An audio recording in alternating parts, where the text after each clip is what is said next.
Welcome to Butterflies and Bows. My name is Michelle Dutrissa and I'm an independent demonstrator with Stampin' Up here in Australia. What I'd like to share with you today is some of the things that I found when playing with my Brushos yesterday. So I'm just going to move this out of the road so we just don't get any colour on it. I'm going to bring in a card that I made yesterday. Now this card is made using the new wonderful stamp set from the Celebration catalogue. Sorry, I didn't have that handy. Called Epic Celebrations. Really great one for using with youth, so boys or girls. You can colour it in blues and pinks, whatever colour you want. I've got all sons, so most of mine are always done in the more male tonings, or blues and greens and things like that. So the image there I've stamped onto a piece of Whisper White. And I've just coloured that in using the Night of Navy blends and a little bit of the light grey, so the smoky slate, just to give it a bit of tonings. But what I want to share with you today is actually the background. How did I do that background? Now if you have a look at that, I don't know whether you can see it, but there's a brickwork effect on that background. And that was easily achieved by using the masks. So let me show you the masks. So these are the masks. That's the mask I used. There's one of the other ones. And it comes from the Pattern Party Decorative Masks. So you get them. There's a set of 4 in there. So there's clouds and a little diamond one. And they're mainly sold to be used with the embossing paste. But here I'm going to use them with our Brushos. So let me just move those out of the road for a little bit, and I'm going to bring in a piece that I've done just a little while ago.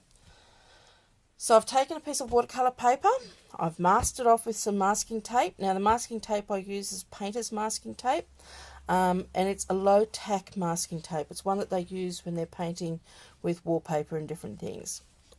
They can be a little bit expensive, but it's something that I've had here on hand, so I thought I'll use that and see how I go. Now I will be trimming this down, so if any of the masking tape does peel off my paper, I'm not too worried. But generally, if you let your work completely dry, then that masking tape will come off fairly easily. But you need to let your work dry. So to achieve that brickwork, what I did was I took this. Now, as I said, that is dry. It's around about touch dry. It's still probably a little bit damp in a few places. I'm going to take my brickwork mask and pop it on top where I want it. And then just using a spritzer bottle. And these come in packs of 2. And it's just filled with water. Be very careful. I have a habit of picking up my Stampin' Mist and using that instead. Your colour won't disperse with your Stampin' Mist. It just doesn't quite work as well as what it does with water. So place it on top. I've got my spritzer bottle with water, and I'm just going to give that a light spray. Whoops, if I have the spray going in the right direction. A light spray over the top. Now I did dry that piece I had before with my heat gun, and the heat gun, I've noticed, tends to take the colour out. It tends to take the intensity. Now with Brushos do not become a fast colour. So I was reading something the other day where it said you can actually dye fabric and everything with it, but it's not fast. So you wash it, it will wash out. Don't know whether, I used to do chalks years ago. I used to spray a bit of hairspray over the top of it, or something like Crystal Coat to seal it. Whether that would seal it, I don't know. But I have noticed if I run my hand over a piece of my Brusho after it's completely dry, the colour does smudge a little bit. So just be very, very careful and aware of that. So by spraying the water on top, what I've done is I've reactivated the colour on my watercolour paper. So what the water is now doing, it's actually drawing the colour away. So everywhere the water is hit, in the areas that are cut out on my mask, it's drawing that water away. It's pulling it away. Same as when you colour a piece of cardstock with our inks and then you splatter water on top. The same thing will happen. It pulls the colour away from those areas. So now I've left that there for a little while. I'm just going to lift that mask up and let's have a look and see what we've got. So we'll lift that up and take it away. Now there is colour ink on that, so I would actually suggest putting it somewhere where your ink's not going to transfer onto anything. Now this one hasn't quite come up as well as what my other one did, but you can see a bit of brickwork effect there on that.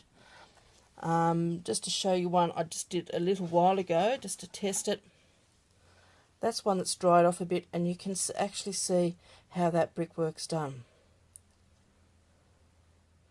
Okay, so that mask, everywhere the water is hit, which is in these little square areas there, the water has drawn the colour out of that area.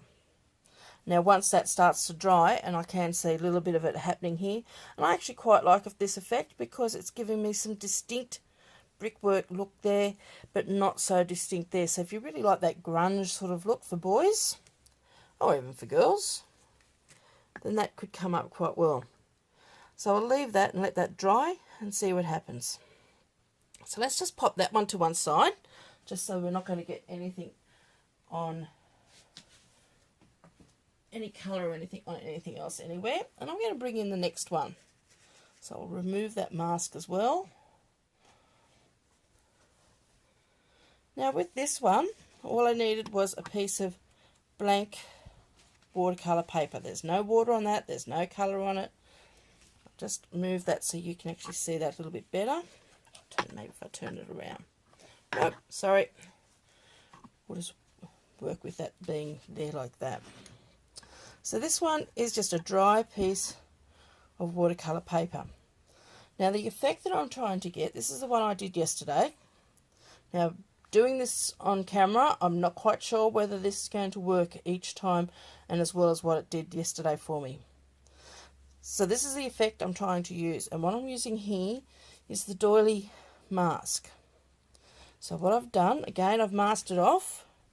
And another reason why I like to mask it off, it keeps my watercolour paper nice and flat. It's not going to warp as much. And it allows me to move this around if I want to move my colour around a little bit. So I'm going to pop that directly on top.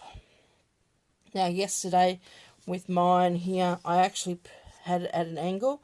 And so I had areas out here, and I wanted, I'm going to show you how I achieved that. Actually, I might even just move it on an angle again like that. So you can see I had a white area there, so I was going to get some dyes, and which meant I was going to get a line there. So I'll show you how I got rid of that line a little bit. So let's pop that down. Again, I get my spray bottle, have the direction of the spray going in the right direction this time, and I'm just going to spray that off. Plenty of water. So let's hope, and let's see if this works. I'll be in trouble if it doesn't, but we'll give it a go. So I'm just going to put some of the blue on there. Now I want to put a fair amount of colour in there. You can see that's already starting to activate. And I'm just going to give that a little bit more of a spray because I want, whoops, I want that colour, but I don't want too much. And I want a little bit more colour up in this area up here.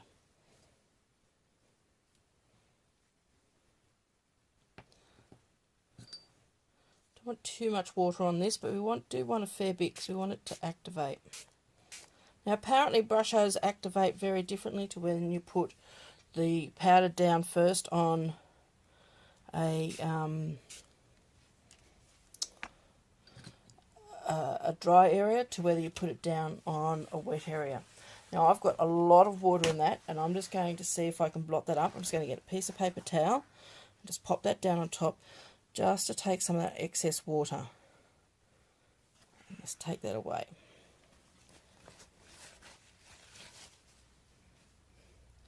So we're going to lift our mask, and this is going to be to see whether this is going to work or not. Yes, it has. I'm quite happy with that. But as you can see, I've got a line here, and I've got a lot more white area than what I do on this one. So what I did there again, getting my bottle again with water. I'm just going to get a different one because that one there is now almost empty. And I'm going to give this a light spray again, and just to turn that around, and I want to reactivate some of that colour, and I want to get rid of that harsh line there. So I'm just holding that down lightly, just letting those colours, and I'm just giving it a very little light spray. Now I've got another line up here, I just want to soften that a little bit. So all I'm doing is just softening those colours. If you put too much, it's going to pool and you're going to lose it all. I'm just going to move that around. Now this is very much a hit and miss type thing. I cannot always guarantee it's going to work every single time I do it. And I cannot guarantee that I'm going to get the same thing, the same effect. So what you can do with a piece of paper towel, any excess water, I like to get rid of a lot of that excess from around my edges. I'm just going to remove that.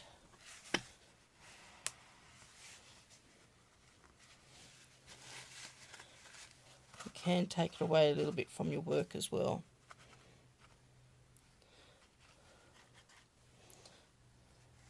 Probably not as good as my first one, but really until that dries completely you won't know exactly what sort of effect you're going to get. But I just wanted to give you an idea of what you can do with your Brushos, and that could come up to be quite a nice background for a card. So have a go, try it out yourself, use your different masks and see what you come up with, and share them with me on Facebook. I would love to see them. Thank you very much.